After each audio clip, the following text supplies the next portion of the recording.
buat teman-teman muslim yang sedang menjalankan ibadah puasa. Dan terima kasih sudah meluangkan waktunya untuk mengikuti webinar spesial ini yang dihadiri oleh narasumber yang luar biasa, yaitu Pak Aryadi. Jadi yang belum tahu Pak Aryadi, beliau adalah Director of Strategic Partnership dari Break Internship. Dari namanya aja udah keren ya, berarti udah qualified banget. Jadi kalau teman-teman ada yang penasaran tentang magang atau internship atau tentang skill development atau virtual internship, kalian udah nggak salah untuk ikutin webinar ini. Jadi gunain waktu 1 jam depan kalian untuk mencatat. Mungkin kalian bakal dapat info-info baru dari beliau. Dan misalnya kalian ada pertanyaan, kalian bisa drop pertanyaan kalian di kolom chat dan akan dibahas di akhir sesi. Di akhir sesi kita bakal ada Q&A. Tapi sebelum semua dimulai, saya ingin perkenalkan diri terlebih dahulu. Saya Dita, saya mahasiswa di Prancis di kota Montpellier. Jadi mungkin kalian ada belum tahu kota Montpellier. Jadi Prancis itu bukan hanya Paris. Jadi Montpellier itu ada di selatan Prancis. Kalau dari Indonesia, saya berasal dari Bali. Tapi mungkin setelah itu saya ingin Pak Aryadi memperkenalkan diri juga. Mungkin di sini teman-teman ada yang belum kenal Pak Aryadi. Mungkin di sini teman-teman udah ada saya ikut webinar Pak Aryadi, tapi udah tahu semuanya. Jadi saya beri kesempatan untuk Pak Aryadi mungkin memperkenalkan diri juga. Silakan Pak Aryadi. Halo teman-teman para diaspora yang ada di Prancis. Apa kabar semuanya? Teman-teman boleh nyalain kamera aja, nggak apa-apa. Kita bisa silaturahmi dari jauh. Salam dari Indonesia yang sudah kangen dengan Indonesia. Saya mengerti kondisi teman-teman pengen pulang, tapi ya border belum dibuka gitu kan, terus kemudian takut pulang jadi OTG gitu, dan kemudian kangen sama papa mama. Saya mengerti banget perasaan teman-teman. Waktu saya sekolah dulu, saya juga mengalami hal serupa, tapi kalau saya nggak pulang itu karena nggak ada biaya gitu. Jadi beda cerita. Kalau yang ini teman-teman nggak bisa pulang karena regulasi. Nah, tapi teman-teman, saya berharap teman-teman yang hari ini ikut semua dalam kondisi sehat walafiat, terus kemudian teman-teman bisa tabah menghadapi ini semua. Semoga doa saya teman-teman dan seluruh keluarga sehat walafiat. Itu sih kalau salam membuka dari saya. Dita, apa yang mau dikenal dari saya? Ya, mungkin teman-teman ada yang belum tahu, mungkin pertama kali mungkin ikut webinar Pak Aryadi. Ya, jadi teman-teman, saya pulang dari menempuh studi, saya kembali ke tanah air, tempat di mana saya harus membesarkan diri dan berbakti. Nah, sebenarnya kuncinya cuma satu sih, apakah kita sudah selesai dengan diri kita gitu. Kalau we are done with ourselves, and then kepulangan kita ke tanah air, tujuan kita cuma satu, mengabdi bagi nusa dan bangsa. Nah, ketika saya pulang ke tanah air, saya diterima di sebuah company besar, Citigroup, dan kemudian saya mulai berkarir di Citigroup, dan saya mengakhiri masa bakti saya di Citigroup setelah menjabat sebagai Business Development Executive. Saya pegang 2 cabang di Jakarta, kemudian saya handle untuk marketing untuk Indonesia, jadi itu ada 17 cabang marketing teams yang ada di Indonesia, menetapkan banyak sekali regulasi-regulasi korporasi bagi Citigroup, dan ya akhirnya minggu lalu Citigroup harus hengkang dari Indonesia, retail bisnisnya sangat disayangkan. Kemudian saya mengakhiri masa bakti saya di perbankan sebagai Assistant Vice President untuk salah satu bank asing di tanah air. Masih ada banknya, masih ada sampai sekarang. Terus kemudian saya masuk ke dunia yang lebih kejam, saya masuk ke dunia finance, saya masuk ke financial market, dan kemudian sampai akhirnya bersama-sama dengan Ibu Florencia, kita sama-sama membesarkan Break Internship, karena hatinya 80% untuk putra bangsa. Karena kita pikir, apalagi yang kita mau kejar, achievement sudah, profesional sudah, gitu. We done with ourselves. So kami berpikir our next generation should goes better than us. Prestasi saya ini nggak ada apa-apanya. Kalau teman-teman mau nyalip, keburu teman-teman. Yuk disalip aja. Wah, itu keren Dita dari banget. saya. Ya udah, gimana teman-teman udah dapat aura-aura positif belum dari Pak Aryadi? Jadi sebelum Pak Aryadi mungkin menyampaikan materinya, seperti kata saya tadi, mungkin teman-teman bisa manfaatkan waktu 1 jam ke depan untuk mendengarkan informasi. Mungkin kalian ada yang informasi baru, mungkin ada yang kalian belum tahu, dan sekarang kalian bisa tahu. Jadi kalau kalian masih ada pertanyaan, kalian bisa drop pertanyaan kalian di kolom chat, atau di sesi akhir kita bakal ada sesi Q&A. Jadi silakan Pak Aryadi, kalau Pak Aryadi mau mulai materi, bisa dimulai dari sekarang. Boleh. Boleh. So teman-teman, saya bagi-bagi cerita aja teman-teman. Ini jadi ceritanya gini. Saya boleh sambil share screen? Silakan. Saya sambil share screen ya. Nah, so teman-teman sebenarnya kalau kita bilang judulnya hari ini virtual internship, why should go internship and why it's virtual gitu. Jadi topiknya kenapa internship dan harus virtual gitu. Di zaman saya persaingan itu biasa sih. Kalau ngomong persaingan itu ya bersaing dengan teman sebangku, dengan teman sekelas, teman sekota, dari kuliah lain, dari kampus lain, itu persaingan di zaman saya. Terus kemudian waktu saya pulang ke tanah air, yang saya sebut persaingan itu adalah bersaing dengan orang-orang lama gitu, orang-orang lama, pendapat lama, senior-senior kita, itu persaingan. Lalu bersaing dengan peer, sesama manajer yang kepengen naik pangkat gitu ya, dengan segala cara gitu. Ada yang caranya positif, memberikan ide, membangun, ambisius, dan kemudian powernya besar, berapi-api. Ada yang idenya ya belok kiri kanan gitu ya, buy-in ke kiri kanan gitu. Ada yang pakai cara itu gitu. Tapi ya itu tergantung kitanya. Saya nggak bilang mana baik mana tidak baik, tapi saya cuma bilang ya yang satunya itu saya kurang cocok gitu. Tapi kita ayo berprestasi, berkompetisi secara fair, secara open.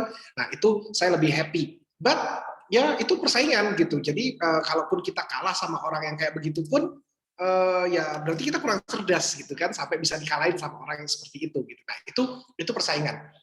But nowadays kalau kita bicara sama persaingan, maaf, persaingannya nggak seperti yang tadi saya ceritakan. Persaingannya jauh lebih tajam. So when you heard about the competitions, now you will face hyper competition gitu. Jadi persaingannya itu lebih hyper, lebih steep persaingannya. Nah, kenapa saya bilang persaingan jadi hyper? Karena teman-teman udah bukan lawan manusia lagi, teman-teman harus lawan sistem, melawan automation, teman-teman melawan robotik gitu kan, teman-teman harus melawan itu, dan regulasi-regulasi yang ada pro ke mereka. Jadi mau nggak mau, kalau teman-teman nggak being the best at you are gitu, nggak the best of you, teman-teman akan susah mencemerlangkan diri gitu. Jadi teman-teman akan susah dapat spotlight-nya. Karena orang-orang akan bias gitu, karena lampunya terlalu banyak sehingga orang jadi nggak kelihatan teman-teman itu siapa. Nah, itulah kenapa pentingnya internship. Nah, sebelum saya ada di Bright Internship, saya sempat pegang salah satu grup bisnis di Indonesia.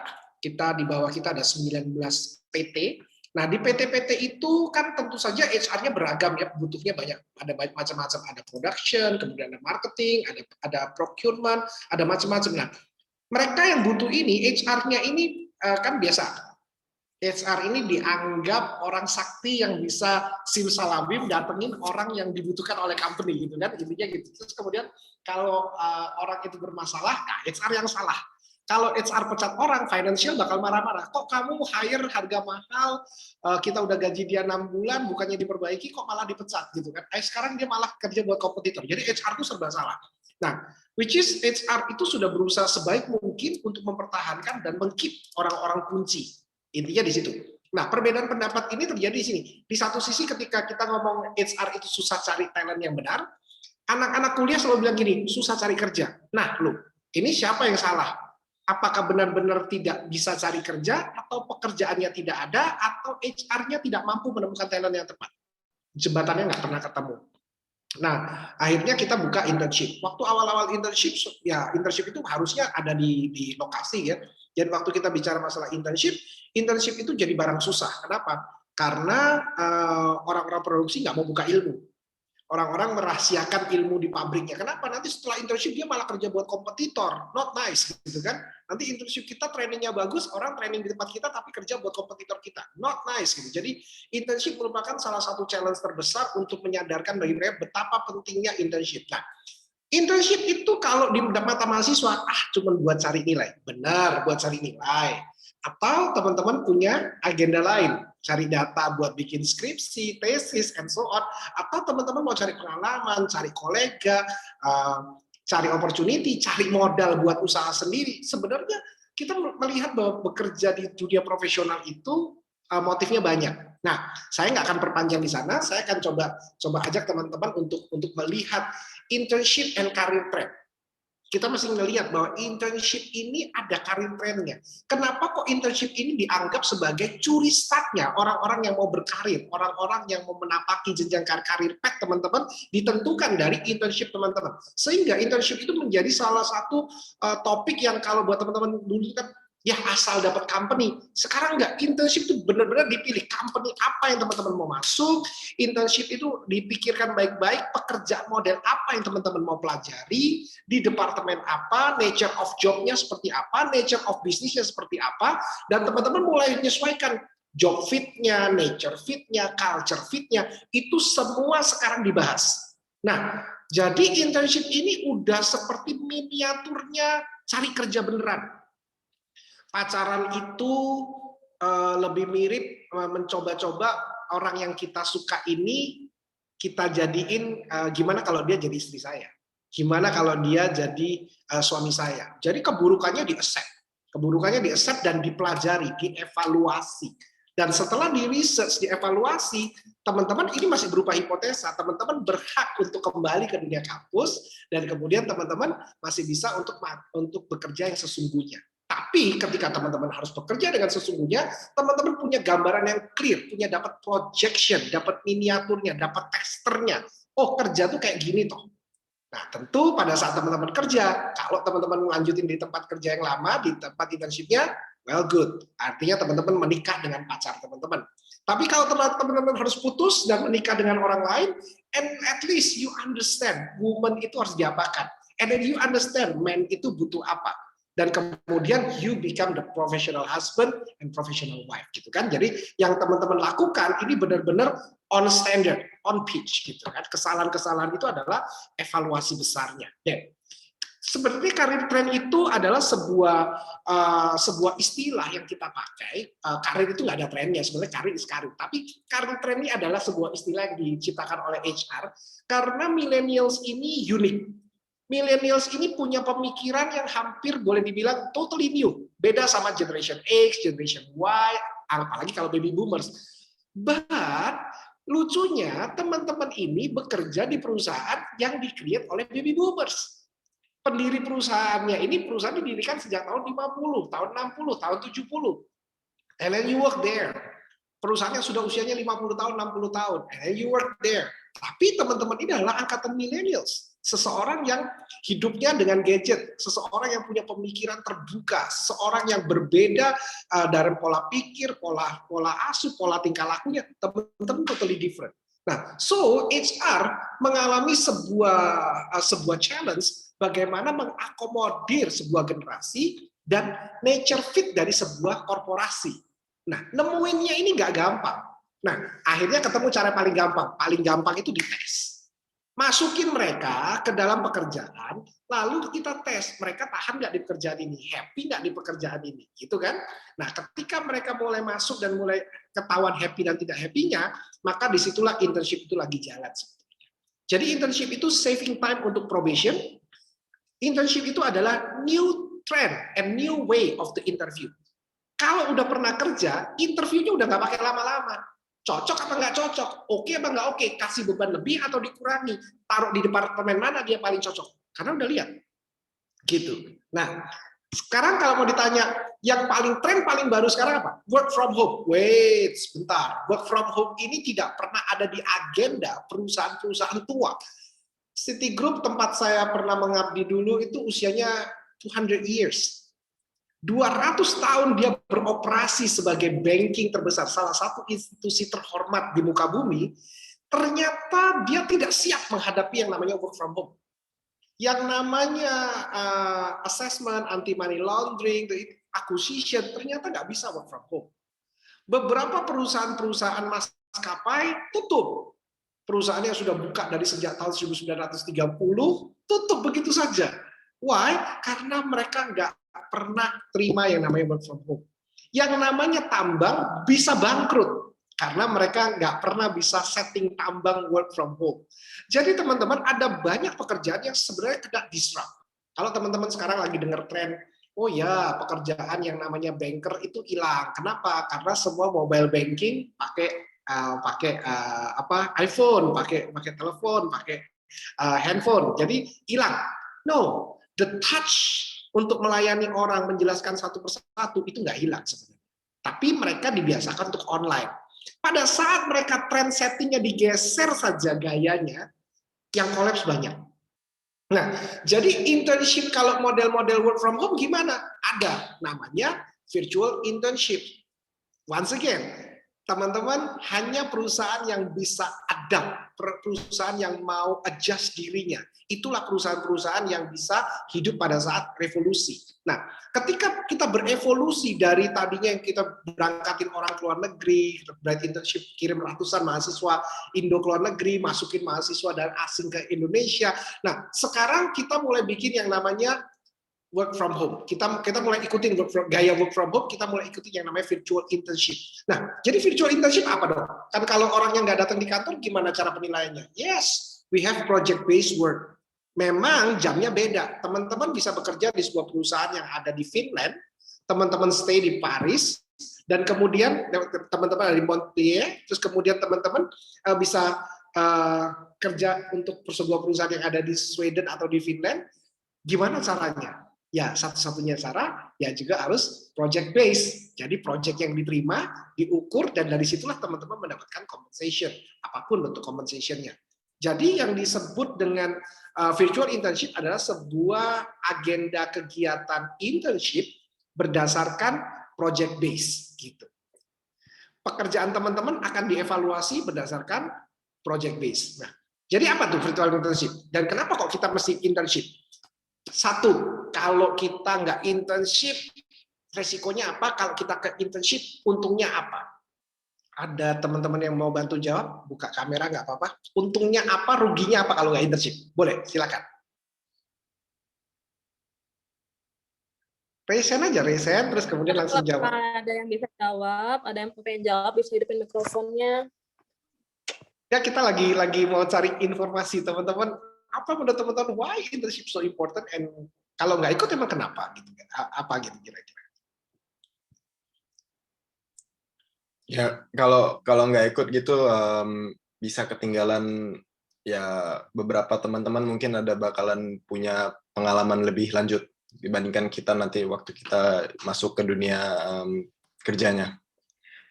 Kalau ya kita ikut ya jelas kita ada kayak head start gitu loh.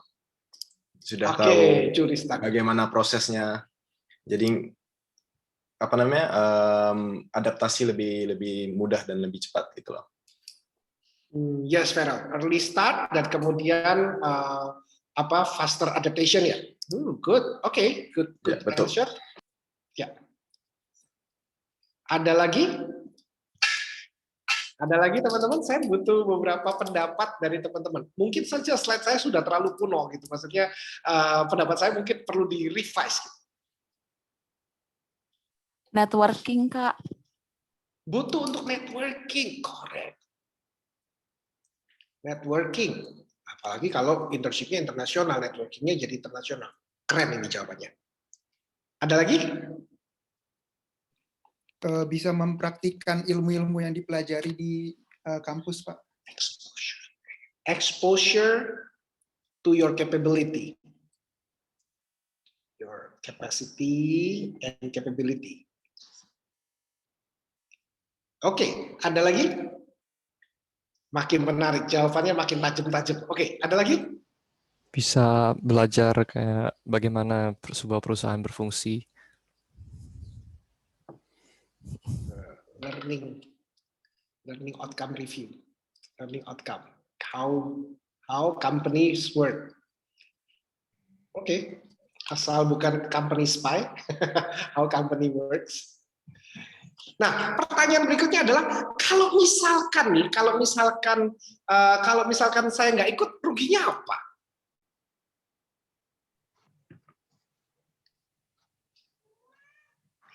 Oh, jadi keuntungan kalau kita ikut. Kalau izin menambahkan, Pak. Ya, kalau silakan. ini kalau misalkan kita tidak mengikuti internship, kita jadi bingung bagaimana dunia kerja seharusnya seperti apa. Kayak misalkan kita dengan internship kita dapat mengetahui dunia kerja seperti apa. Kalau misalkan kita tidak mengikuti, kita kadang suka bingung aja gimana kayak dunia kerja seperti apa kayak gitu-gitu sih. Intinya ya bingung sama dunia kerja aja gitu, Pak. Oke.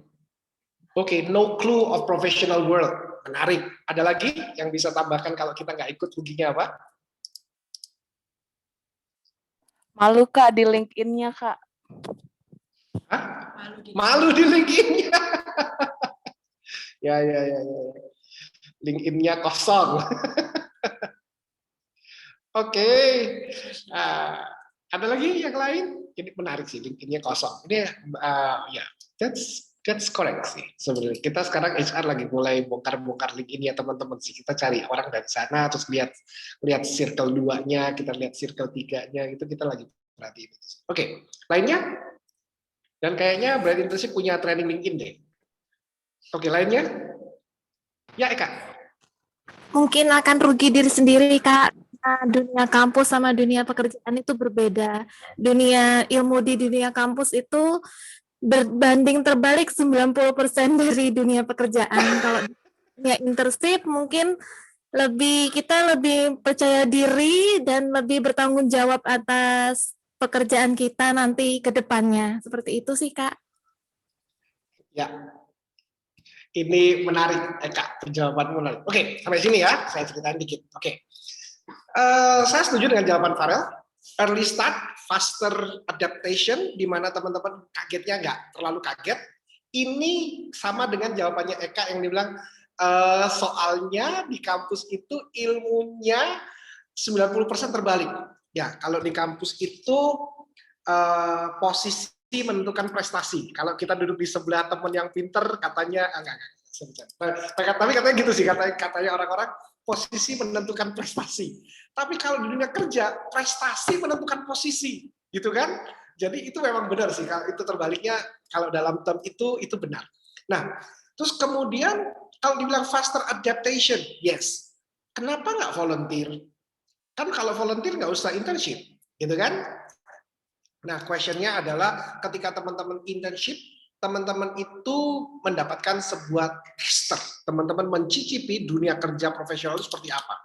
Teman-teman akan ketemu tester yang real. Pressure-nya, ketegangannya, happiness-nya ketika mereka menggolkan suatu target. Lalu mereka punya party ketika mereka tembus penjualan di angka tertentu. Lalu ada malam penghormatan bagi orang-orang berprestasi. Ikut bahagia ketika ada teman yang naik pangkat. Terus kemudian apalagi, and then so many things yang kalian akan merasakan bahwa ternyata dunia kerja itu bukan sekaku robot, dan we make a new family in the professional world. Dan bahkan family kalian tuh bisa seluruh dunia karena mungkin perusahaannya itu adalah perusahaan internasional. Jadi your family is a multinational culture yang teman-teman bakal terima. Nah, terus kemudian networking, benar. Kalau teman-teman dapat kesempatan internship, teman-teman belum selesai kuliah, teman-teman menjadi jembatan.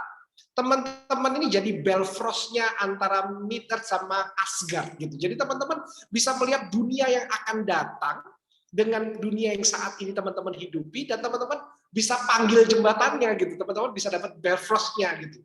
Kenapa saya bilang networking itu Bifrostnya? Karena teman-teman, kalau teman-teman punya network, maka jembatan teman-teman ke suatu negara, ke suatu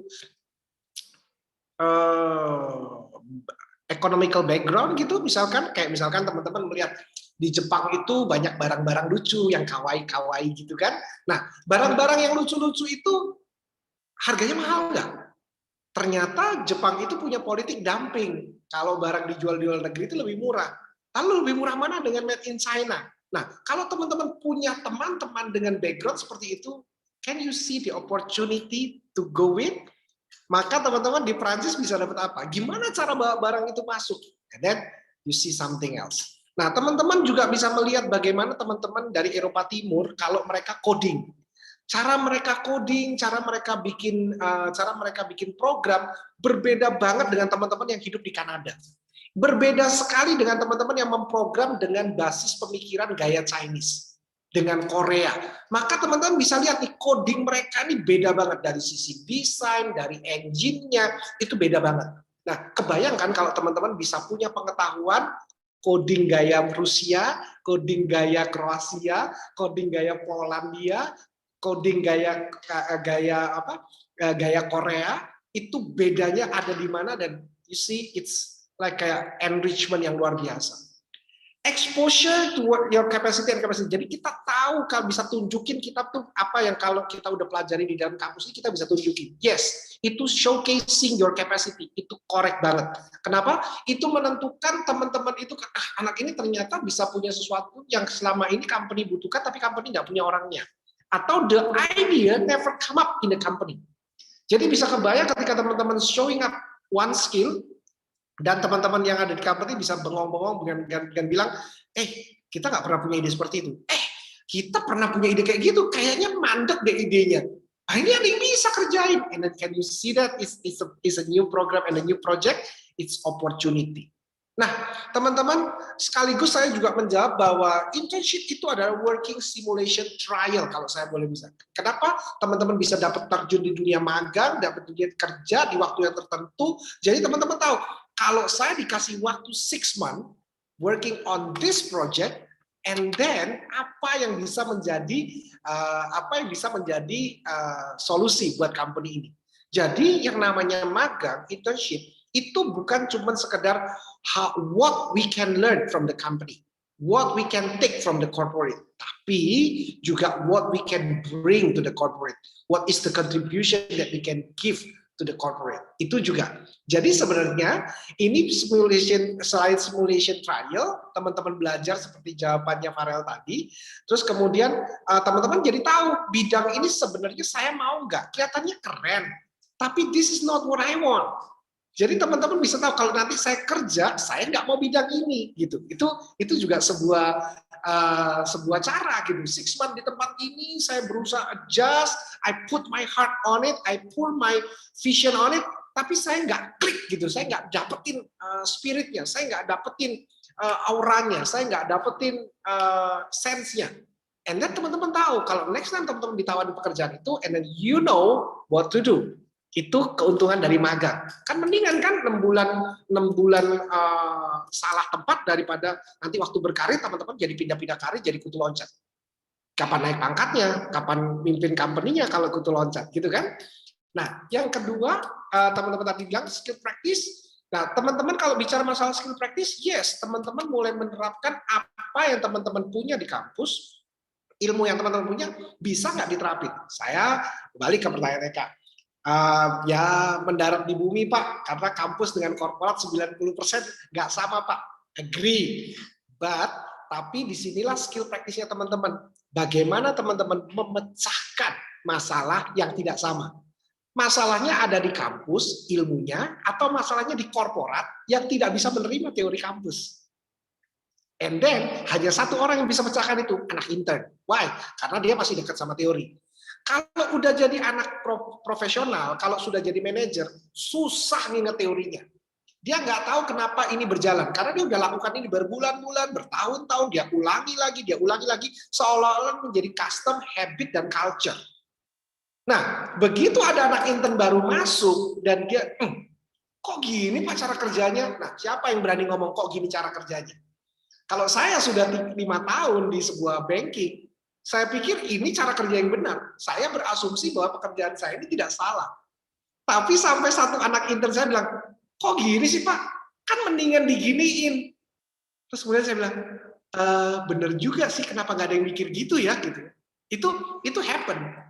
Jadi teman-teman bisa kepikir, that's your skill practice. Bener nggak teman-teman waktu dapat dari teori, teman-teman pernah pelajari di laboratorium, teman-teman pernah lihat bukti, evidensi dari sebuah hipotesa, teman-teman bisa praktekkan. Dan yang berikutnya, selain teman-teman mempraktekkan apa yang teman-teman dapatkan dari kampus ke dunia kerja, itu juga skill development. Oh, ternyata yang namanya balance sheet itu gunanya buat ini. Oh, ternyata cara ngevaluasinya gitu. Oh, kalau gitu saya bisa dong kalau bikin begini dan begitu. Dan kamu punya skill yang baru untuk di-develop. For example, katakanlah ada sebuah joint venture. Kita kalau di accounting jago deh. Kalau joint venture kita tahu nih aset adalah liabilities ditambah owners equity. Wow, itu udah umum banget. Terus kemudian liabilities-nya dari mana? Utang bank. Wah, terus kemudian owners equity-nya punya rumah, punya ruko, kita bangun usaha, udah jalan. Terus kemudian ngomong dari sisi aset. Pertanyaan akhirnya, kalau bisnis tidak melihat itu, Bisnis itu melihat ending akhirnya. Memangnya pemegang saham terima berapa persen? Nah, kalau tim operasional nakal, itu budget pengeluarannya digede-gedein. Kan nanti yang dibagi di saham jadi kecil. Apalagi kalau di salah satu pemegang saham, dia turun langsung di operasional. Wah, dia bikin deh budgetnya jadi besar, jadi ini, wah ini ada budget ini, dan begitu budgetnya jalan, wah ini dipakai, laba ditahan untuk bikin company baru, untuk buka cabang. Nah, yang pemegang sahamnya 3 tahun nggak dibagi dividen. And then itu terjadi di mana? Terjadinya di dunia nyata. Nah, sementara di kampus kita belajar teorinya. Oh iya, kalau ini aset, liability sama equities. Oh, cara carinya gini. That's why kenapa waktu saya di banking, yang saya lakukan pertama kali waktu mengevaluasi sebuah korporat, saya tidak evaluasi profit and loss. Semua orang bilang, Pak, ini laporan rugi labanya bagus banget, Pak. Ya, mereka sudah setting. Ya, kasih saya dulu. Nanti yang bagus-bagus tadi bisa saya reject. Kenapa? Saya baca arus kasnya. Kalau arus kasnya tidak wajar, saya cut. Kan nggak ada teorinya untuk membaca arus kas di depan. Yes, itu pengalaman kerja. Jadi, yang tadi saya bilang, yang tadi saya punya skillnya di practice, dan sekarang skillnya di develop. Waktu di develop, ini bisa dipakai buat ngaudit. Menarik ya? Ternyata dunia kerja itu bisa improve our skill. Kita bisa melihat bagaimana sebuah skill itu bisa very powerful untuk teman-teman pakai ini dan bisa menjadikan keuntungan dan melindungi kepentingan teman-teman yang lain supaya kita tetap jadi orang yang adil dengan ilmu kita. Nah, apa yang boleh, apa yang tidak boleh, apa yang ada, apa yang tidak ada. Teman-teman, yang namanya internship. Teman-teman itu kalau sudah dikasih prasangka, internship itu apa ya? Kalau bicara internship itu apa ya? Wah, internship itu pasti kerjanya remeh gitu. Pasti kerjaannya cuman paling disuruh fotokopi, paling disuruh nyalin, paling disuruh nge-print. Wah, masa-masa kayak gitu udah lewat, teman-teman. Internship sekarang udah nggak ada yang disuruh begitu. Kenapa? Karena bikin kopi itu ya most likely semua korporat yang benar ya, korporat yang serius, mesin kopinya tinggal tekan tombol, mereka punya vending machine, terus kemudian mereka punya espresso machine di lounge, di employee lounge gitu ya. Jadi hampir udah nggak ada ceritanya, oh masih diajarin disuruh bikin kopi, nggak ada itu. Mereka akan lebih bilang, kalau saya internship tidak make good use of them, mengerjakan departemen saya untuk maju, mencari ide dan mengekstrak ide baru dari teman-teman intern, that's my mistake. Kerugiannya ada di sisi korporat. Kenapa? Karena kalau doing the small task, itu rugi banget kalau minta anak internship. Sangat rugi. Why? Karena anak internship ini value-nya besar. Jadi hampir boleh dibilang ini udah nggak ada cerita kalau anak intern disuruh-suruh, udah nggak ada. Terus kemudian individual task. Nah, yang pasti teman-teman tidak mungkin disuruh ya udah kamu kerja sendiri aja. Nggak mungkin. Teman-teman akan dibantu, dibimbing. Kenapa? Kalau teman-teman spend time pakai internet mereka, pakai AC mereka, pakai scoop and cubicle mereka, dan terus kemudian teman-teman tidak mengerjakan apa-apa dan tidak menghasilkan apa-apa. Maka kerugian pertama itu tidak di teman-teman, tapi yang rugi korporat. Makanya teman-teman pada saat teman-teman internship, maka supervisor dan user akan ngomong, saya perlu tahu kamu bisa apa, how you can help us. Oh, kamu bisa bantu di bidang ini. Oh, kamu bisa bantu di marketing, bantu di digital marketing. Yes, let me tell you, produk kami seperti ini, kami jual ke market yang ini. Menurut kalian, apakah ini bisa dikembangkan? Nah, pertanyaan itu jadi diskusi panjang kan? Diskusi panjang jadi project. Iya Pak, tapi market Bapak ini harusnya masuk ke market milenial Pak. Bapak harus pakai Instagram Pak. Bapak harus pakai ini Pak. Wah, ada diskusi jadi berlanjut. And then you know what? Instagram manajemennya dipegang sama millennials. Manajernya bingung bagaimana penjualan bisa naik 20%, 30% di bulan itu just karena promotion yang kecil, relatif kecil. Mereka biasa kalau main corporate besar tuh kalau main promotion tuh angkanya miliaran. It's a billion. Mereka mainin pamflet, mereka mainin TV, mereka mainin digital ads gitu ya. Kemudian suddenly ada yang namanya inbound marketing. Itu mainannya anak millennials, generation baby boomers dan generation X.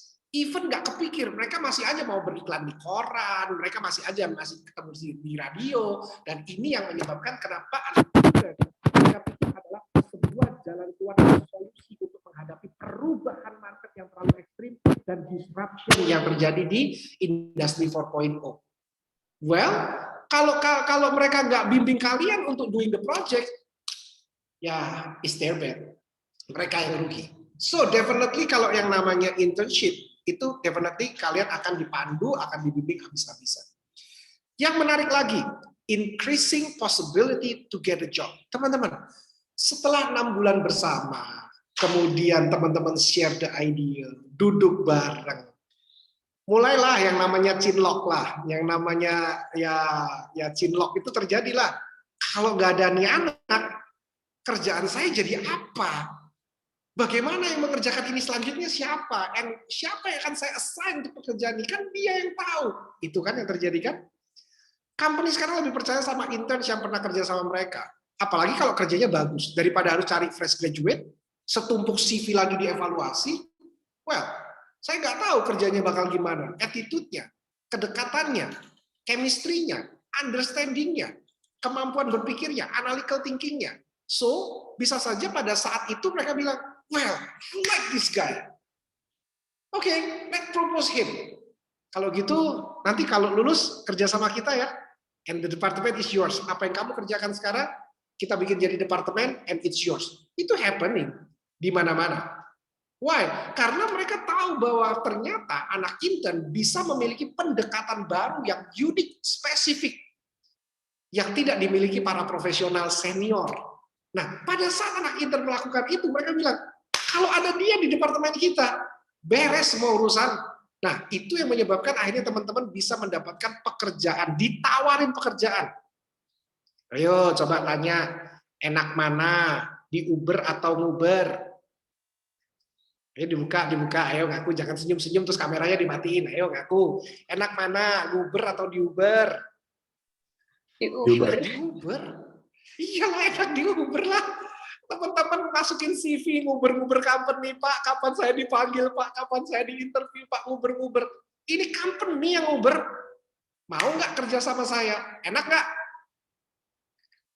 Seru kan jadi intern itu? So, gak ada pilih lain. So, maximize your internships. Bikin internship teman-teman bermakna, bikin internship teman-teman itu memiliki value buat teman-teman. Nah, teman-teman, apa ya kalau virtual internship edition kita, kalau kami yang ada di Bright Internship itu, teman-teman untuk bisa melakukan virtual internship itu teman-teman hanya butuh good accommodations. Pertama, internet. Internet is everywhere gitu. It's some of it is a free internet. Teman-teman kalau di Indo nggak tahu teman-teman di Montreal tuh masih banyak internet gratisan yang kalau duduk di kafe internetnya bisa nyala 4 jam gitu. And then kalau di sini tuh anak-anak dengan tega-teganya gitu kan beli minum cuma 1 duduknya 6 jam. Saya juga nggak tahu tuh gimana di tas mereka bisa bawa air putih, bawa apa nasi Bali gitu kan. Jadi dia bisa ngumpetin makanan gitu. I don't know. But somehow itu cara mereka. Mereka duduk berlima, berenam di kafe, mereka occupied satu tempat di satu sudut, mereka meeting, mereka create startup, mereka garap project di situ. Ya masing-masing orang belilah satu beli gitu kan. Terus kemudian yang budgetnya cekak nggak beli, ngikut sama teman-temannya gitu. Yang 1 bagi 2 gitu. Kalau sekarang corona, please don't do that guys. Minumnya sendiri-sendiri aja gitu. Mereka nah kemudian unethical sih, tapi happening loh ini. Terus kemudian mereka lakukan apa? Asal ada internet, device mereka mumpuni, dan mereka punya place to intern. Itu yang paling penting. Kalau enggak, teman-teman jadi nongkrong di kafe. Nongkrong nggak jelas, buka laptop and then you go nowhere. Tapi kalau teman-teman punya intern place, teman-teman mengerjakan sebuah project internship, and then your internet and your device can bring you to somewhere else. And then those things will make you somebody else. Teman-teman akan lebih maju. Nah, terus kemudian kalau virtual internship itu yang paling penting itu adalah time management-nya. Kalau kita ngomong internship biasa kan kita udah bareng-bareng nih, misalkan saya berangkat ke Perancis dan kemudian saya kemudian kerja di sana kan 9 to 5. Kan 8 to 4, kan sama gitu. Saya mengikuti jam kerja yang sudah tersedia. Tapi kalau kita bicara virtual internship, jamnya bisa beda. Kalau proyeknya ada di Kanada dan kalian stay di Paris, kalau kalian di Montpellier dan kemudian kalian dapat proyek di Guam, gimana cara ngerjainnya? Of course, time different itu teman-teman. Itu yang teman-teman, suddenly nggak keburu. Kenapa? Udah malam. Udah waktunya istirahat, tapi di sana masih meeting. And then you need time management. Benar-benar time management yang sangat ketat karena teman-teman harus punya kehidupan. Kalau yang arah jam tempat teman-teman belajar dan tempat teman-teman tinggal dengan teman-teman intern itu bedanya 12 jam exact. Jadi kalau diajak meeting jam 8, and then teman-teman berarti itu jam 8 malam di tempatnya teman-teman itu karena 12 jam exact kan. Mereka mulai market, and then teman-teman baru mulai live gitu kan, itu yang happen. So time management is very important, especially buat teman-teman yang dapat tempat internship di negara-negara yang perbedaan jamnya ampun. Teman-teman adalah makhluk pagi, makhluk siang, ketika teman-teman bangun di sana subuh. Udah deh, itu kayaknya nggak kena deh. Kayaknya pasti meetingnya digeser ke siang atau ke sore. Gitu. Jadi please find a way gimana caranya teman-teman bisa dapetin. Dan teman-teman time itu fleksibel sebenarnya, bukan sekaku itu. Time itu fleksibel, tergantung how you manage the time. Gak bisa dihindari because you living in time and the time living in you, so teman-teman gak bisa hindari, tapi ditata waktunya. Dengan magang virtual, itu membuka kemungkinan teman-teman ketemu perusahaan luar negeri yang beda jam. Right? So, take care. Komunikasi dari jauh membatasi kita untuk mengenali seseorang. Kenapa? Kalau teman-teman meeting sama supervisornya dan supervisornya, saya nggak bilang Prancis deh, saya bilang Jepang. Jepang kalau disuruh berbahasa Inggris dengan logat Jepang, teman-teman bisa kebayang kan? Oke, ngedengerinnya susah banget kan? Oke, dia ngomongnya, go suter itu, turun review, maksudnya go straight and turn left. Teman-teman setengah mati kan ngedengerinnya. Oke, go sutur itu, turun review, go right to, gitu kan teman-teman. Jadi kayak setengah mati gitu ngedengerinnya. Apalagi teman-teman tidak lihat gesture dia. Nah, kalau teman-teman tidak menjaga cara komunikasi, tidak mengerti artinya, make sure itu written. Jadi perintah-perintahnya better diketik, di written, dan teman-teman bisa baca sehingga proyek teman-teman nggak salah. It happened. Ada teman-teman yang sampai stres dan frustasi karena supervisornya bicara dengan logat India yang begitu pekat dan kemudian dia juga Inggrisnya setengah mati gitu kan. Jadi ya baguslah orang Chinese ketemu orang India dan yang satunya bahasa Inggrisnya dengan logat Chinese yang agak kekuangtungan, yang satunya logat India yang kental. Ya cocok lah gitu. Jadi mereka berdua sama-sama stres. Makanya written itu yang paling benar. Kalau enggak, sudah, ampun, sudah, jangan dibahas lagi. Ini nggak selesai gitu. Nah, so communicate well. Belajar untuk communicate well, gestures, smile, written. Benefit of internships untuk company-nya apa? For company, teman-teman, you get a fresh idea on the company. Let me tell you a story, teman-teman. It's a very amazing story. Nggak disebut namanya, but you can find the story in the internet. Oke, saya nggak sebutin namanya, karena dia nggak mau bayarin saya sih, jadi saya nggak sebut namanya, nggak mau endorse. Teman-teman, di sebuah perusahaan pasta gigi, 6 tahun, 6 years in a row, perusahaan itu mengalami stagnan in accountability. Jadi selama 6 tahun, keuntungan margin equity perusahaan itu tidak gerak. Dia bilang, hey, 6 tahun yang lalu, saya minta kenaikan 5%. Nggak naik. Kalian merasa bersalah dan bilang, Pak, tahun depan 10%, Pak. 10%. Nggak naik juga. Udah deh, gini deh. Saya nggak mau dengar all the bullshit. Please, teman-teman. Saya minta tahun ini naik 20%. Udah nggak usah muluk-muluk, nggak usah ganti-ganti yang tahun-tahun kemarin yang nggak bisa naik. Toh, anyway market kita sama. Teman-teman, pasta gigi. Pasta gigi itu orang tuh jarang ada yang mau pindah ke merek lain, betul? Dan sejak kecil, begitu kita turn adult, kita pakai pasta gigi. Biasanya pasta giginya itu akan stay with us for many years. Am I right?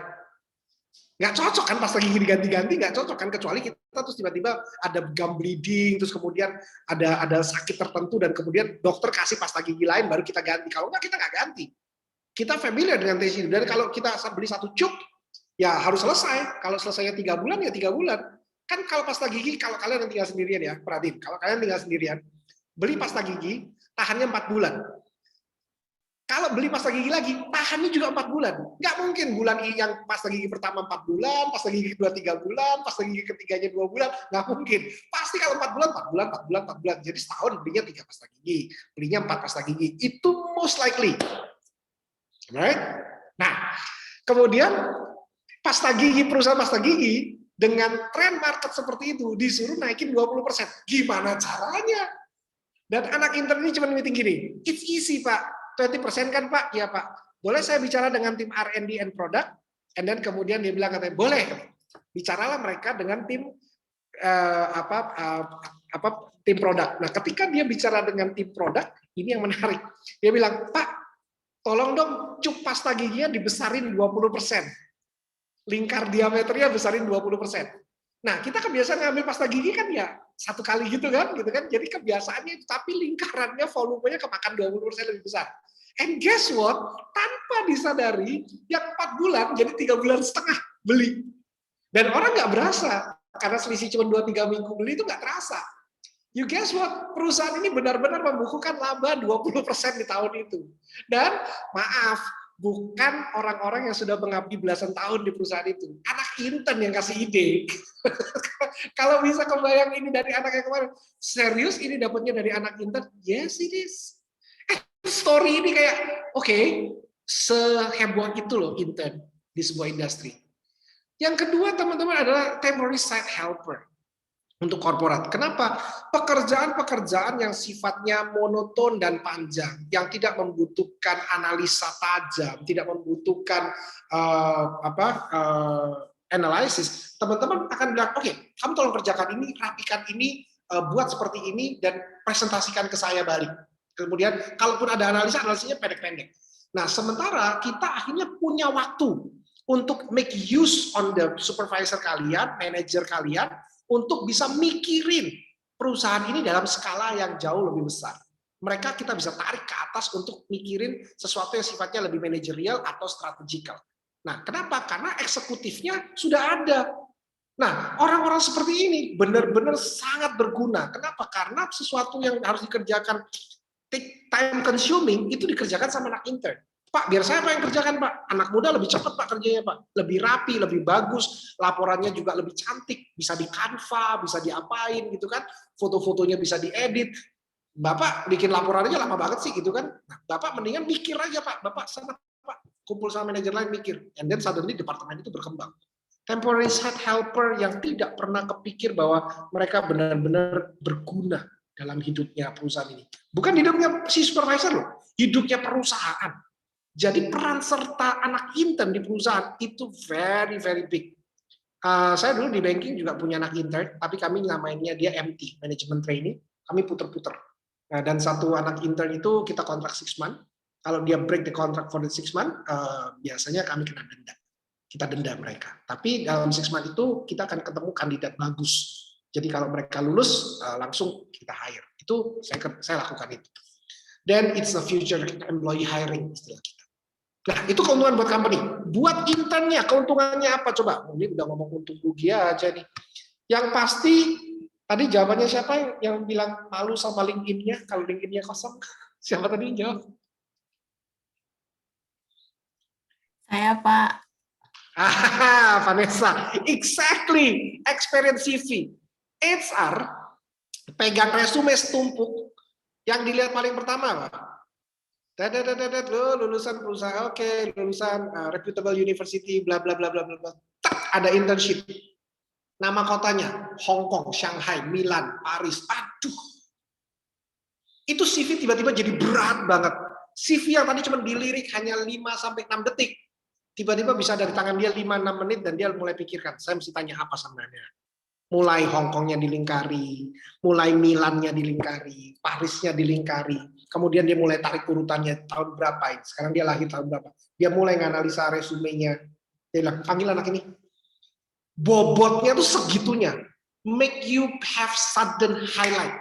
Padahal internship-nya virtual. Serius kamu 6 bulan ada di Hong Kong, and suddenly kamu balik lagi?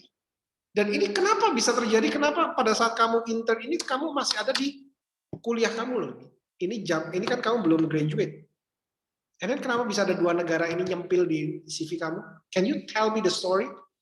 At least you get a chance to go for the interview.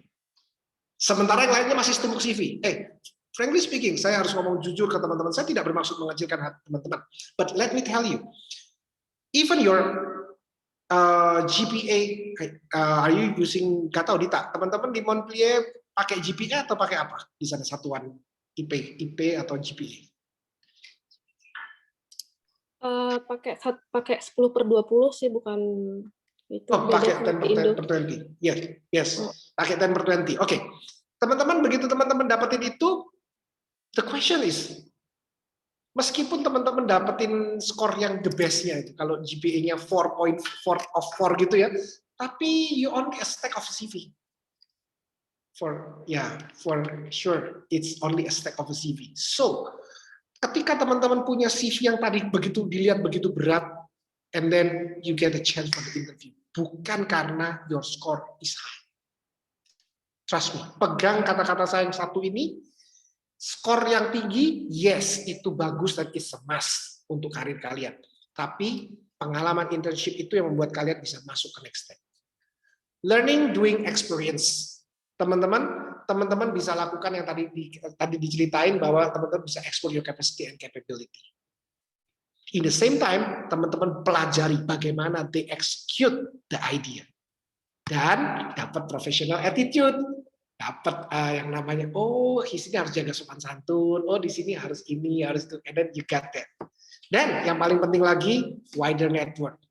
It's all answer yang ada di sini sudah dijawab sama teman-teman tadi. Thank you teman-teman buat partisipasinya.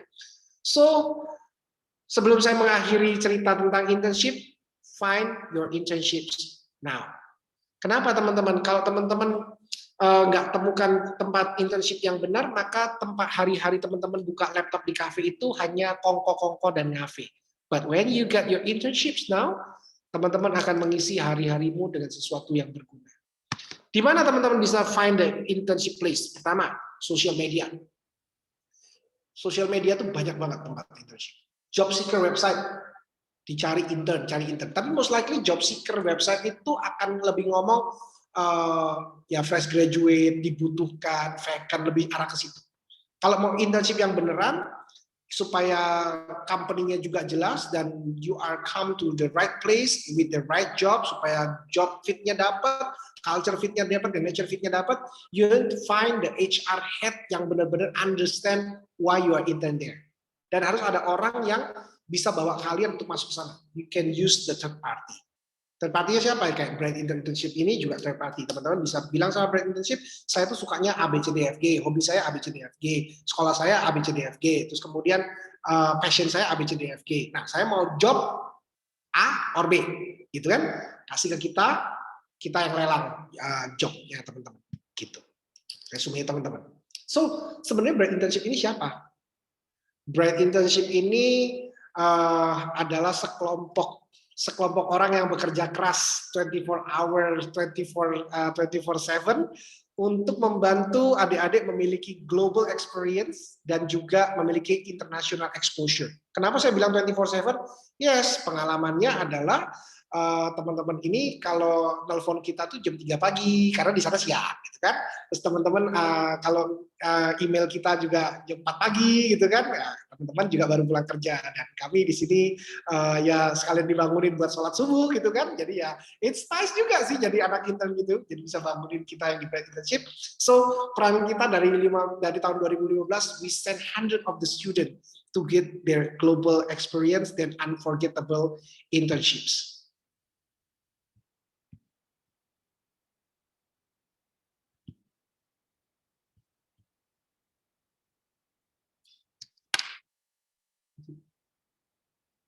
Since 2015, Bright Internships has a mission to provide meaningful experience for students through the world's best internship program. Up until today, we have successfully placing 100 students to get their dream internship in various companies, from startup to multinational worldwide. We will take care of your pre-departure process until the end of your program, as well as build a customized program depending on your necessity. These students have started their international career journey. They challenge themselves to live out of their comfort zone and be part of the international work team. If you're ready to be the next, don't be hesitated to contact us because we are here for you. Bright Internships is your first step before getting hired. Teman-teman, kami ada di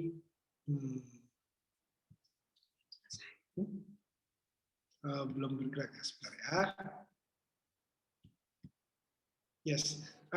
So teman-teman, kami ada di 16 negara. Mestinya 17, tapi Amerika belum open border. Kami ada di 16 negara, lebih dari 25 destinasi, dan salah satu destinasi kami adalah Perancis. Nah, ada musiknya.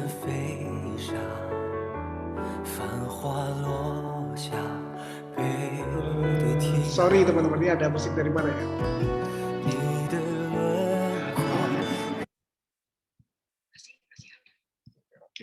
Nah, teman-teman, kami ada di 16 negara, lebih dari 25 destinasi, dan teman-teman bisa lihat kita juga ada di Prancis, ada salah satu destinasi kita juga Prancis. Tapi teman-teman, untuk virtual internship ini kita sekarang lagi open khusus untuk Asia. Nah, jadi apa sih sebenarnya program virtual internship yang Bright Internship punya? Pertama, international virtual internships kita itu memiliki beberapa industry opportunity. Pertama, industrinya adalah IT. Of course, IT itu yang paling banyak. Kenapa? Karena teman-teman bisa coding dari manapun, tapi disubmit ke negara destinasi. Yang kedua, kita punya visual design, di mana visual design kita juga bisa di virtual internship-kan, karena once again, visual design bisa remoted. Ketiga adalah bisnis. Kemudian yang keempat adalah communication. Communication teman-teman bisa written, teman-teman bisa jadi PR, teman-teman bisa jadi ghostwriter, teman-teman bisa jadi copywriter, communication. Dan kemudian teman-teman bisa jadi marketing. Dan marketing ini yang paling banyak diminati karena teman-teman marketing ini most likely banyak running away dengan running dengan ya barang-barang yang dari China, kemudian teman-teman barang-barang dari Asia itu sekarang lagi berebut mereka masuk ke Eropa. Dan kemudian entrepreneurship. Nah, ini adalah 6 yang paling teratas. Namun, kalau teman-teman ada di major lain, dan teman-teman kepengen masuk ke dalam program internship, teman-teman yes, you can. Teman-teman bicara dulu dengan kami. Kita akan lihat spek teman-teman maunya arahnya kemana, dan kita akan bantu carikan mematchkan kemana teman-teman bisa masuk. Nah, terus kemudian, teman-teman, kenapa kita sangat bersikukuh untuk bisa membawa teman-teman keluar dari zona nyaman teman-teman dan mulai internship di luar negeri, bahkan virtual internship di kondisi pandemi. Teman-teman, internship is the investing to yourself. Kalau teman-teman invest to yourself is the best investment that you can make. Teman-teman mau investasi di rumah, kalau rumahnya kebakaran, rumahnya hilang. Kalau teman-teman investasi di emas, emasnya dicuri orang, ya bisa hilang juga. Tapi kalau teman-teman investasinya di knowledge, di experience, and it's belong to you and you alone. Karena nggak ada orang-orang yang bisa bilang, saya akan ambil pengalamannya si A gitu, nggak bisa. Pengalaman si A it's belong to si A. So I think teman-teman take lesson learn besar kalau investing in yourself is the best investment that you can make, dan kalau saya memilih untuk membuat experience menjadi sebuah investment terbesar dalam hidup saya.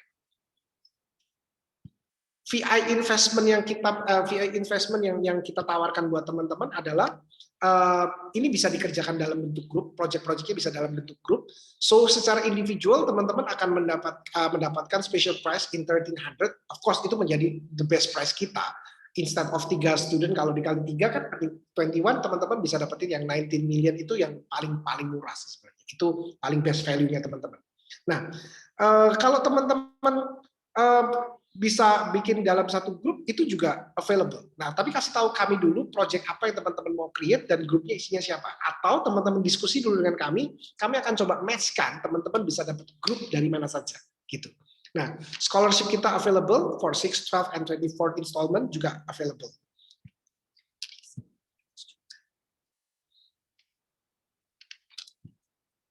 Installment program kita ada ilustrasi seperti ini. Teman-teman, kalau teman-teman sign up program dengan 2 orang teman, maka teman-teman misalkan pilih installment untuk 24 months installment dengan saya anggap 40% interest. 14% interest itu hanya terjadi di Indonesia Raya, teman-teman. Karena interest di seluruh dunia itu nggak sampai segini, hanya di Indonesia Raya, dan ini dipakai interest yang paling mahal dengan pakai kartu kredit. Nah, itu yang kita coba ambil.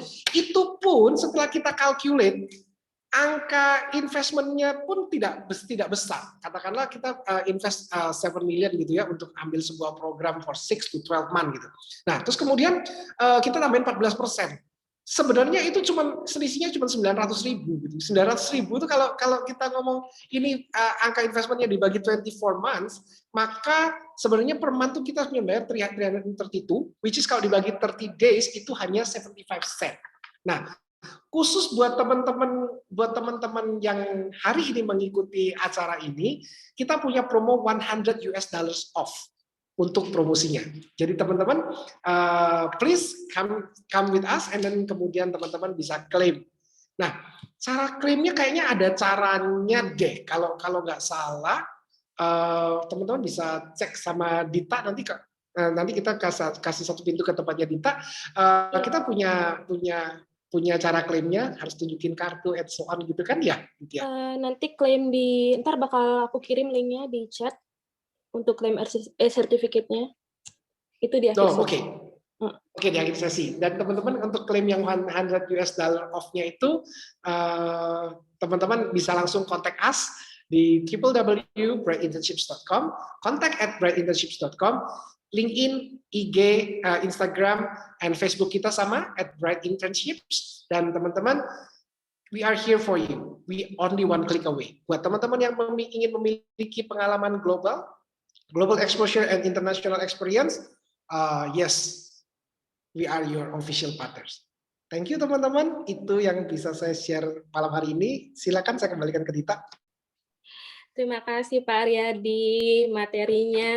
Jadi kesimpulan itu adalah kita nggak bisa beli pengalaman orang lain ya. Kita bisa investasi kepada diri kita sendiri kan, itu nggak bakal hilang. Jadi makasih juga buat teman-teman yang udah jawab pertanyaan Pak Aryadi tadi. Sekarang kita sudah di Q&A, jadi kalau teman-teman ada punya pertanyaan, bisa drop langsung atau bisa raise hand. Aku bakal panggil namanya, kalau ada yang raise hand, mau bakal hidupin mikro. Jadi kita mulai aja kali Pak ya Q&A-nya. Ini ada di chat, ada beberapa pertanyaan. Sure. Wow, ini panjang sekali. Oke, pertanyaan dari Pramadan Yudatama. Izin bertanya Pak Hari, saya seorang fresh graduate yang saat ini sedang menjalani program pemagangan dengan kontrak selama 1 tahun di salah satu kantor hukum. Saat magang, saya seringkali diberi tugas seolah-olah karyawan tetap di sana. Pulang lembur tanpa dibayar. 2 hari lalu teman saya ingin resign dari magang pun dilarang. Yang saya ingin tanyakan, apakah dibenarkan program magang seperti itu? Dan jika itu dibenarkan, bagaimana cara menjalankan magang dengan tekanan seperti itu? Mohon sarannya Pak Ari, hari ini saya sedang bimbang ingin lanjut program tersebut atau tidak. Terima kasih. Oke, ini ada sedikit curhatan. Saya harus panggilnya Pak Yuda. Ya. Tapi ini benar sih, pertanyaan ini menarik. Ini siapa? Pramadan atau Yuda? Nah, saya panggilnya apa nih? Boleh on cam nggak apa-apa? Kalau mau on cam, boleh aja Yuda. Yuda, oke. Yud, kamu sekolahnya di mana, Yud? Saya S1 di Trunojoyo Madura. Oke. Let me tell you something. Ada 2 sudut pandang. Perhatikan, ini saya objektif. Ada 2 sudut pandang. Saya nggak bela kiri, nggak bela kanan. Kalau memang Yuda melihat bahwa ini adalah sebuah game to play, di mana di mana Yuda kepengen belajar bagaimana pressure dari sebuah pekerjaan sesungguhnya. Kalau teman tugas di firma hukum, teman Yuda bikin apa? Kayak reportorium gitu, atau create something, atau bikin kayak legal draft gitu. Apa yang dikerjakan Yuda? Seperti itu, Pak. Buat legal drafting, kontrak drafting, dan lainnya seperti dokumen hukum dan lain. Oke. Pertama, kenapa itu sampai lembur? Karena mungkin Yuda mengerjakannya kurang cepat. Kenapa itu sampai lembur? Karena skillnya Yuda kurang tinggi. Jadi, kita introspeksi dulu ya. Kalau misalkan Yuda sudah kerjakan dengan speed tinggi, dan kemudian teman-teman, kalau Yuda terus kemudian mengerjakannya dengan sangat teliti, tidak balik-balik gitu ya, 2 kali pekerjaan selesai, maka otomatis jawaban saya adalah jawaban kedua. Yuda disayang sama supervisornya. Kenapa tidak diizinkan resign? Ya karena Yuda disayang. Dan bayangin kalau Yuda resign dari tempat itu tempat bakal kehilangan seseorang yang kerjanya cepat, teliti, dan efektif. Very efficient. Betul sih Pak, saya juga merasa kayak diandalkan gitu. Yes, Yud. Siap-siap kamu direkrut, Yud. Dan, direkrut di firma hukum itu adalah impian semua mahasiswa hukum, isn't it? Ya kan? So you are only one step closer to your dream. Jadi komplain, it's not your problem anymore. Komplainnya Yuda ini lebih kepada karena pengaruh dari teman-teman. Itu kalau pendapat saya. Sisi lain, saya memandang dari sisi pekerjaan. Teman-teman, kami juga mengawasi affiliate korporat yang bekerja sama dengan Bright Internship. Kenapa? Karena kalau sampai terjadi eksploitasi terhadap tenaga kerja dan tenaga magang, kami akan kejar korporatnya. Definitely kami akan kejar. Why? Karena tenaga magang itu bukan tenaga kerja, bukan TKI, bukan TKW. Dia berangkat ke negara orang, terus kemudian dieksploitir sampai dia sakit. Well, kami harus bertanggung jawab. Yang kami pulangkan nanti itu adalah putra bangsa, aset negara, calon sarjana, calon pemimpin bangsa. Nggak mungkin kami biarkan mereka menderita di negara orang. Kami kejar itu. Nah, jadi jangan berburuk sangka dulu, kita nggak melihat korporatnya mengeksploitir. Tapi kalau saya melihat yang kasusnya Yuda ini lebih mirip kalau Yuda itu memang yang diandalkan di sana. So show them kalau memang Yuda bisa diandalkan, and then in one point Yuda akan bisa bilang, ya Pak, yang ini yang bisa saya deliver dan menurut Bapak kerjaan saya seperti apa. Minta dievaluasi. Jadi bukan buta-butaan asalnya saya cuma kerja keras. Sapi pun kerja keras, Yud. Kita kan harus kerja cerdas juga. Jadi intinya, you know what you gonna learn. Pak, kalau ini yang saya sudah buat, Pak, legal draft dan ini, Pak, saya sudah mulai tajam, Pak. Saya minta dievaluasi, Pak. Jadi bukan cuma sekedar disuruh bikin pulang malam, And pulang malam, kalau dulu tempat saya bekerja di banking, kita jam 9 bisa keluar dari gedung, jam 9 sampai rumah makan, itu udah baik. Karena most likely kita jam 9 itu masih duduk di kantor. Itu waktu zaman saya. Dan kami nggak pernah ngeluh. Why? Karena kita tahu, di sini kita akan belajar lebih cepat, lebih ini. Experience kita tidak akan dipunyai sama orang lain. It's your experience. Nah, tapi kalau memang sudah sampai di titik limit yang menurut Yuda keterlaluan, urusannya masalah pulang lembur tanpa dibayar, sebenarnya anak magang itu nggak dibayar. Kita memang tidak berpikiran untuk dapat bayaran. Dan kalau Yuda merasa sudah firm untuk bekerja di perusahaan yang sesungguhnya, and then propose dong, Pak, kapan saya diangkat jadi karyawan tetap, Pak? Supaya lemburmu dibayar, Yud. Tunjukkan prestasi sampai kamu dibayar untuk menjadi pegawai tetap. And I think, Yuda, you wrong. Baik, Pak. Terima kasih atas sarannya, atas masukannya. Terima kasih. Sudah terjawab, Kak Yuda? Apa ada yang mau ditanyakan lagi? Sudah cukup sepertinya. Sudah cukup. Oke, pertanyaan berikutnya saya bacakan ya. Selamat malam Kak, saya mau tanya, apa pengalaman magang secara virtual akan memiliki pertimbangan yang sama dengan pengalaman magang secara langsung saat melamar kerja di suatu perusahaan? Jadi benefitnya apakah sama atau tidak? Silakan Pak Riyadi. Ya, kalau menurut saya, kalau pengalaman kerja di tempat magang yang virtual dan di tempat yang virtual itu sebenarnya sama. Yang diukur adalah kemampuan seseorang dalam menyelesaikan masalah. seseorang bagaimana pendekatan seseorang untuk solve the problem, finish the project, itu yang akan dicapai. Jadi capaian akhir yang objektif key result yang akan dicapai adalah selesai. Itu yang paling penting. Jadi kalau teman-teman bilang, oh ya nanti kalau saya virtual nanti saya lebih nggak bermanfaat. No, virtual dan non virtual itu punya skala bobot yang berbeda pertimbangannya. Namun kalau dia bisa menyelesaikan semuanya on time, efisien, efektif, laporannya bagus, maka itu punya nilai plus. Itu kan teman-teman, malah teman-teman kemungkinan berbuat salahnya jadi kecil. Kan orang kalau tiap hari kumpul ketahuan aja salahnya gitu kan. Tahu kalau kita magangnya jarak jauh gitu kan susah taunya gitu. Bener gitu nggak, Dit? Kalau LDR itu kan lebih nggak kelihatan salahnya ya, jadi dia malah lebih kangen ya, Dit ya. Iyalah. Kalau kumpul kan berantem melulu gitu kan, ya gitulah kira-kira. Makanya virtual internship juga nice sih sebenarnya. Jadi tergantung diri sendiri juga ya gimana cara manfaatin internship-nya. Gitu. Oke. Itu dari pertanyaan dari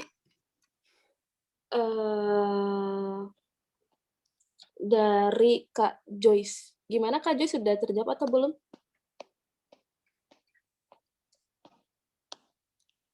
Udah nggak ada orangnya. Oke, kita lanjut aja ya Kak Aryadi.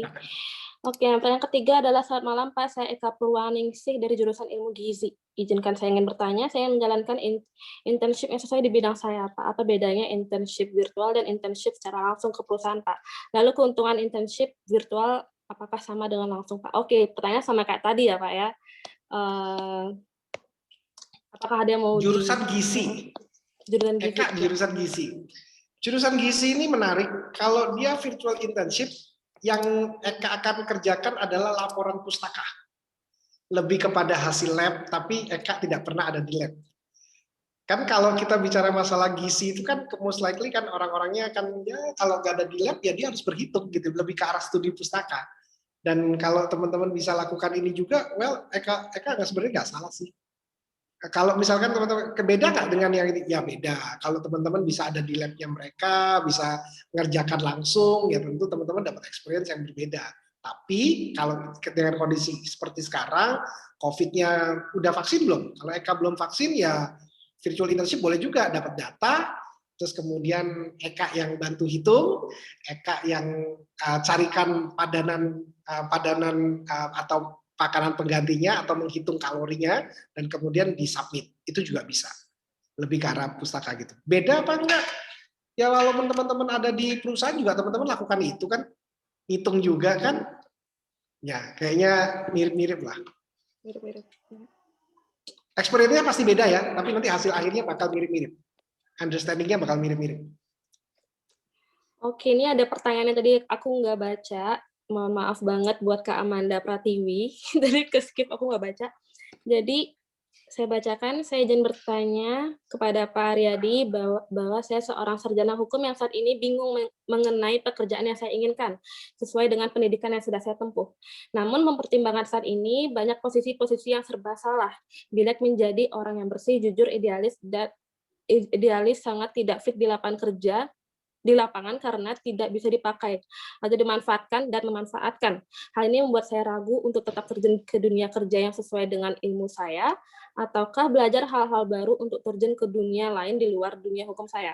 Apakah ada saran dan bimbingan mungkin dari Pak Aryadi? Terima kasih. Amanda kuliahnya di bidang hukum. Saat ini Amanda sudah kerja atau sudah mulai intern? Masih dalam tahap magang, Pak. Magangnya di kantor firma hukum atau di mana? Kantor hukum lebih ke Kemenkumham. Oh, Kemenkumham. Oke. Ya. Oke. Amanda, kita nggak pernah bisa membuat semua orang happy, Amanda. Tapi perlu disadari bahwa yang namanya hukum itu harus berangkat dari sebuah mindset. Mindset yang menegakkan keadilan. De justitia. Itu yang paling penting. That's why kenapa lembaga bantuan hukum lambangnya adalah timbangan.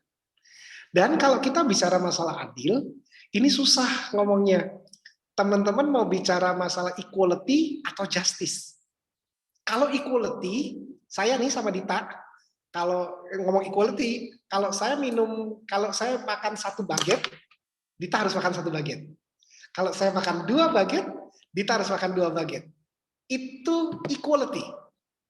Tapi kalau justice, gak fair dong. Dita tuh setengah baget aja tuh udah makannya tuh udah bega-bega banget gitu kan. Sementara saya masih 2 baget tuh masih nanya-nanya, Dit, yang itu nggak lu makan gitu kan, masih nanya-nanya.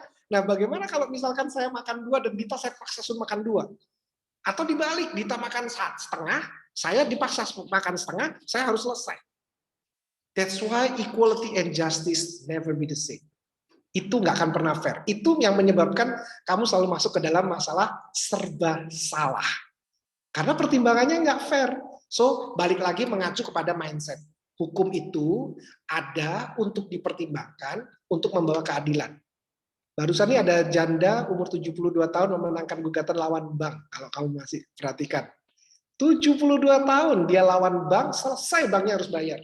980 juta something, 5 bank, ketika putrinya meninggal, kemudian hasil waris, itu juga. Nah, kemudian itu yang teman-teman perlu perhatikan. Amanda, satu hal lagi, legal mindset itu stay with you, Amanda. Jadi Amanda nggak usah khawatir. Apakah hukum kita ini sekarang kan kita masih pakai civil law. Nah, apakah kita bisa menerapkan common law di tempat ini? Nggak tahu juga, kita nggak tahu karena law kita ini sangat dinamis, sedang dirubah. Itu kan hukum yang dibikin sekian ratus tahun yang lalu tuh peninggalan Belanda tuh. Kita lagi adjust tuh.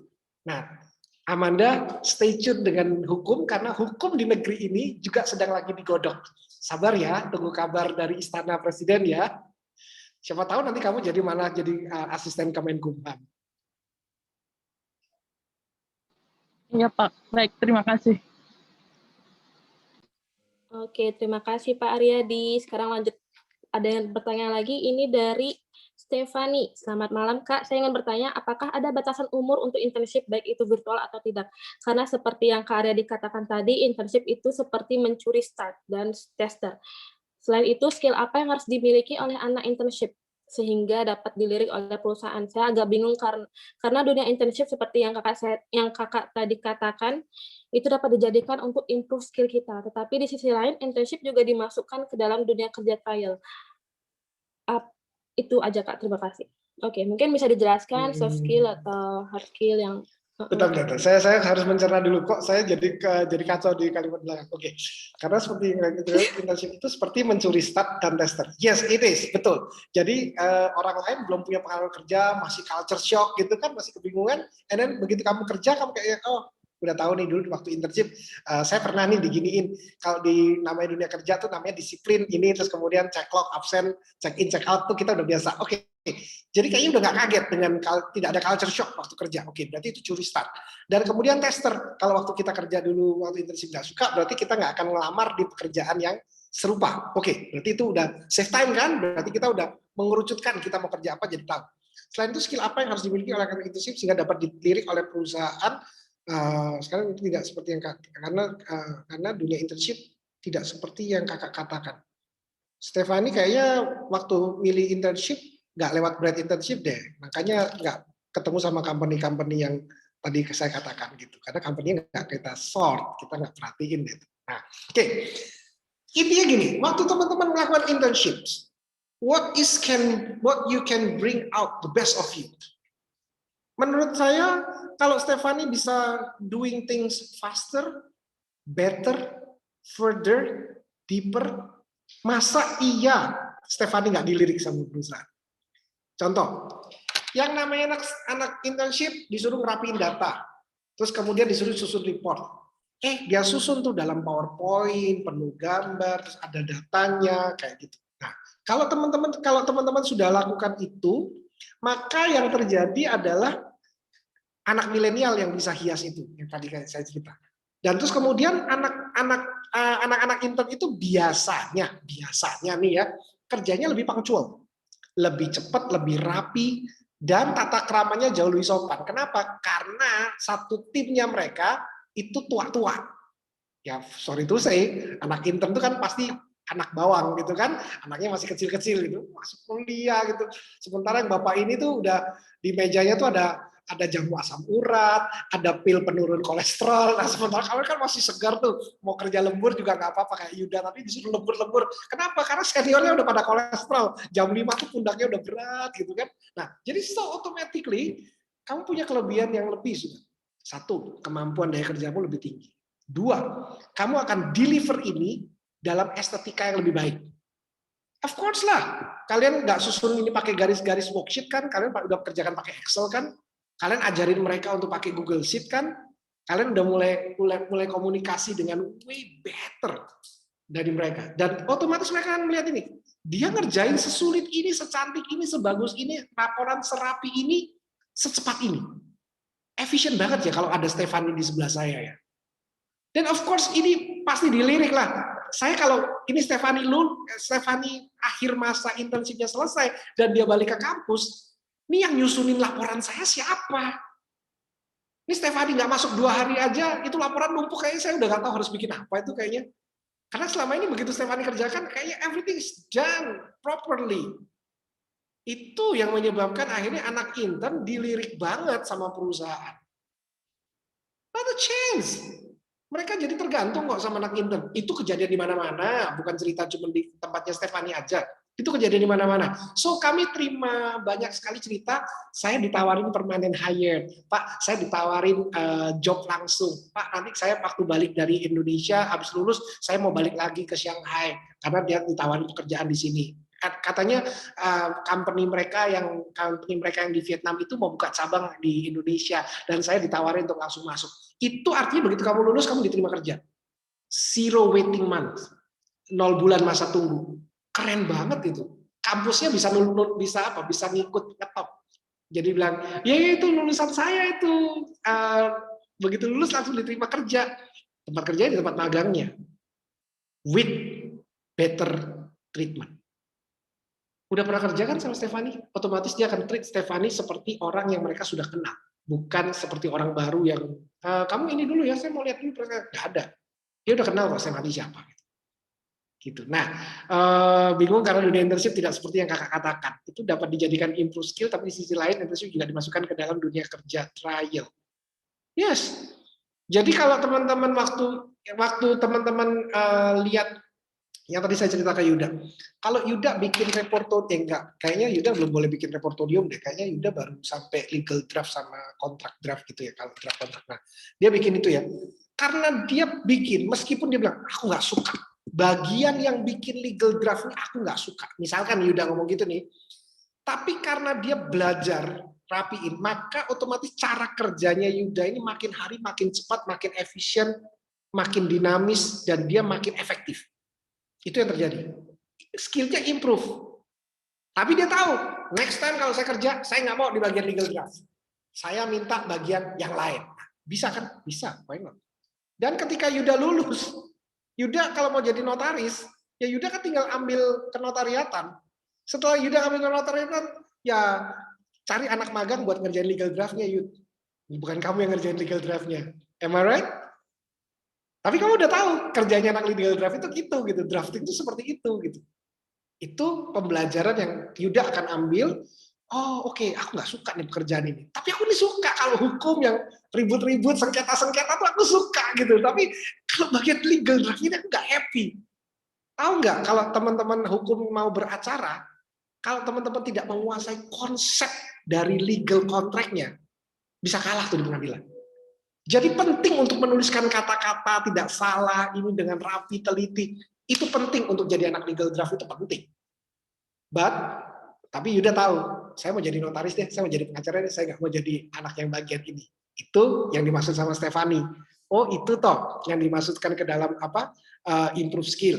Tapi jadi juga tahu juga kalau di sini bisa tahu kalau juga ini kerja trial gitu, in the same time. Gitu Stefani. Iya Kak, sebentar Kak. Saya mau tanya. Ya, jadi boleh. Jadi sebenarnya saya ini baru membuat KTP. Jadi saya masih SMA tahun ini mau lulus. Jadi kan dibilang kalau mencuri start itu katanya orang-orang di sekitar saya itu terlalu cepat. Katanya bisa dipikirkan nanti, ngapain kamu cepet-cepet untuk mikirkan sekarang. Masamu itu masih lama, masih semester masa selanjutnya. Jadi saya itu cuma bingung. Kalau gini kan harus kayak memilih perusahaan. Kita sebagai mahasiswa sendiri nantinya harus mencari perusahaan yang mau menerima kita sebagai mahasiswa internship. Nah, itu tuh gimana gitu ya? Stephanie, don't worry. Sebenarnya kalau di Bright Internship kita coba driven adik-adik itu untuk berangkat internship at 5th semester. Kenapa? 4 semester awal itu kita anggap adalah masa pembelajaran kuliah dasar, di mana adik-adik mulai belajar tentang teori dasar, tapi belum dijuruskan. Nah, nanti kalau udah semester 5 kan udah selesai tuh, yang kalau di Indonesia tuh yang ikut BEM, jadi ketua BEM, campaign leadership-nya udah kebentuk, organisasi kemahasiswaan sudah ditinggalkan. You go serious in one side of the specific study. Jadi teman-teman lebih masuk ke penjurusan yang lebih spesifik. Nah, pada saat masuk ke penjurusan yang lebih spesifik inilah internship itu mulai ada. Jadi nggak kaget. One step at a time. Jangan buru-buru. Jangan buru. Saya setuju dengan kalimatnya teman-teman. Jangan buru-buru. Anak SMA disuruh kerja. Ya yang khawatir banyak. Mamanya khawatir, papanya khawatir, semua ya. Gimana mau kerja dengan bagus di rumahnya aja udah dikhawatirin. Coba bayangin kalau Kadita di Prancis dikhawatirin sama seluruh rumah. Papanya khawatir, mamanya khawatir, terus ditelepon tiap 1 jam. Kamu di mana? Kamu tadi kuliah pakai baju apa? Oh, bukan. Oh, bukan. Kalau itu bukan papa yang nanya itu. Kamu kuliah pakai baju apa? Sama siapa? Itu kayaknya bukan papanya deh. Oke, sama dia. Oke. Tapi anyway, teman-teman akan tahu bahwa kekhawatiran itu hanya akan bikin kita gitu. Kenapa sih gitu kan kayak gitu. Nah, itu dibutuhkan kedewasaan untuk membuat people surround us believe in us. Gimana kamu bisa dipercaya sama perusahaan kalau papamu nanyain kamu terus gitu, kalau kakakmu nanyain kamu terus gitu, bagaimana kamu bisa dipercaya sama perusahaan? Artinya kan kamu sendiri dianggap tidak dewasa dalam hal ini. So otomatis buy their trust. Kalau udah dapat itu, trust me, company akan trust you. Itu sih. Iya Kak, terima kasih. Baru dapat driving license sudah pengen jalan-jalan, asik. Boleh. Kira-kira teman-teman ada mau tanya lagi nggak untuk 1 kali pertanyaan lagi? Kira-kira sebelum saya closing. Sebelum ditutup, Kadita, gunakan kesempatan emas ini teman-teman. Bukan emas lagi, udah berlian ini. Kadita, saya mau nambahin satu. Yang tadi ada promo untuk 100 USD off, itu hanya untuk pelajar PPI Prancis. Ya, oke. Berarti terima kasih Pak Aryadi. Di sini mungkin ada mau nanya lagi. Kalau nggak ada, saya closing. Oke, mungkin udah nggak ada. Tapi sebelum itu saya ingatkan ke teman-teman kalau untuk ngisi feedback formulir ada di chat, nanti bakal dikirim lewat link. Dan untuk klaim sertifikatnya juga bakal ada di chat.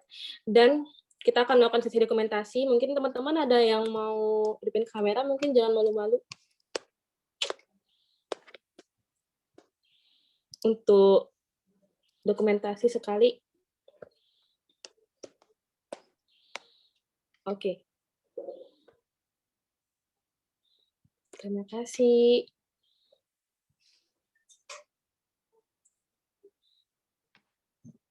Oke, mulai ya. Tolong Kak Keiko yang ini. Oh ya, nggak apa-apa Adelia, terima kasih. Mungkin Kak Keiko yang dokumentasi screenshot.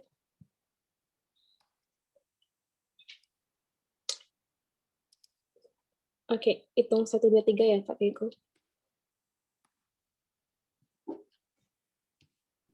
Oke, 1, 2, 3.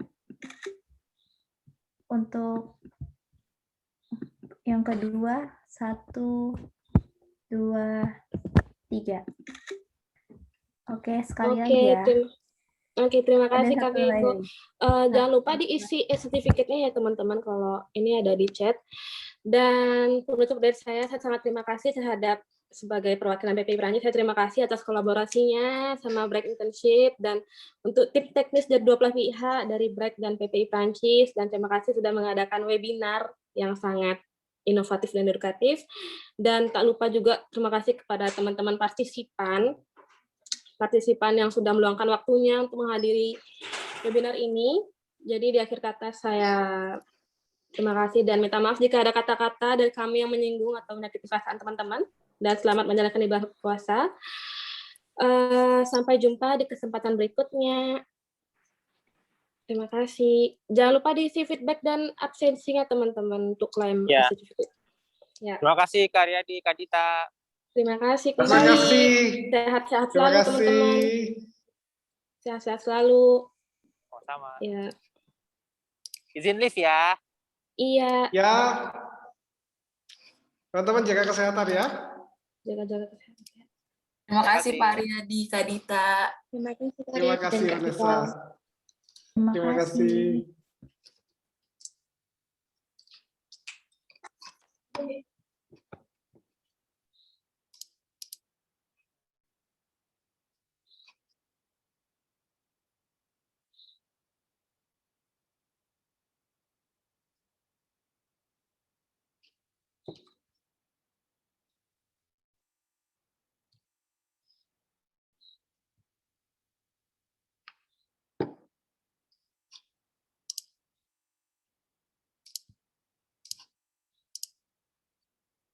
Saya end meetingnya ya.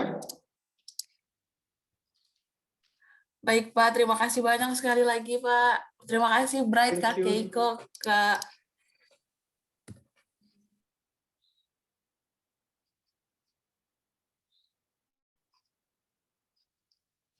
Oke teman-teman, take care, bye-bye.